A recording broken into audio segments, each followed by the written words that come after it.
بسم اللہ الرحمن الرحیم۔ السلام علیکم ورحمۃ اللہ وبرکاتہ۔ ناظرین، گزشتہ قسط میں آپ نے دیکھا کہ حضرت یوسف علیہ السلام کے بھائی انہیں ایک گہرے کنویں تک لے آئے تھے اور انہیں کنویں میں ڈالنے کا فیصلہ وہ بھائی کر چکے تھے۔ آخر کار انہوں نے حضرت یوسف علیہ السلام کو کنویں میں دھکا دے دیا۔ ایک معصوم بچہ اندھیرے کنویں میں اکیلا رہ گیا، مگر اللہ تعالیٰ کی ذات اپنے نیک بندوں کو کبھی بھی تنہا نہیں چھوڑتا۔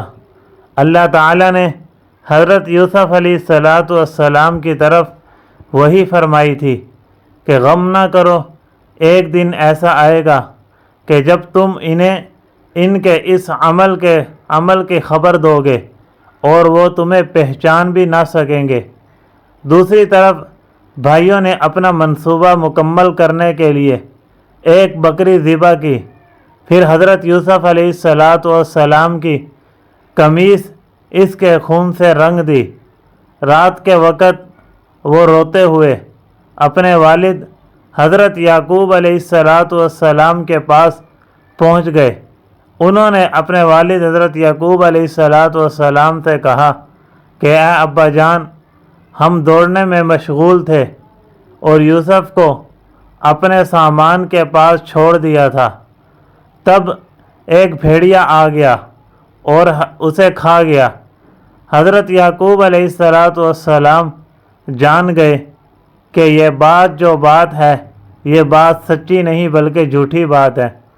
انہوں نے خون آلود قمیص کو دیکھا، مگر قمیص کہیں سے بھی پھٹی ہوئی نہیں تھی۔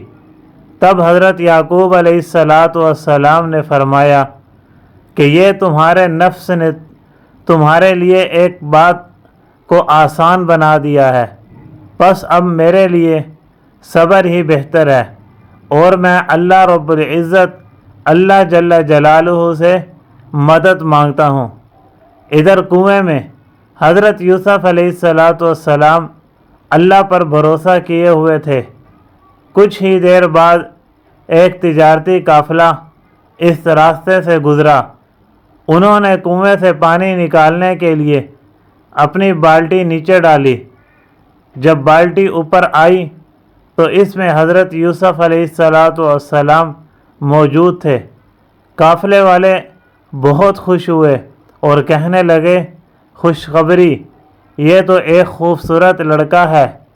انہوں نے حضرت یوسف علیہ السلام کو اپنے ساتھ لے لیا اور انہیں اپنا غلام بنا کر مصر لے جانے کا ارادہ کیا، مگر انہیں معلوم نہ تھا کہ یہ معصوم بچہ ایک دن مصر کا بااختیار شخص بننے والا ہے۔ آخر مصر پہنچنے کے بعد حضرت یوسف علیہ السلام کے ساتھ کیا ہوا اور کس نے حضرت یوسف علیہ السلام کو خرید لیا، یہ جاننے کے لیے دیکھیے اگلی قسط حضرت یوسف علیہ السلام کا مکمل واقعہ ایپیسوڈ 4۔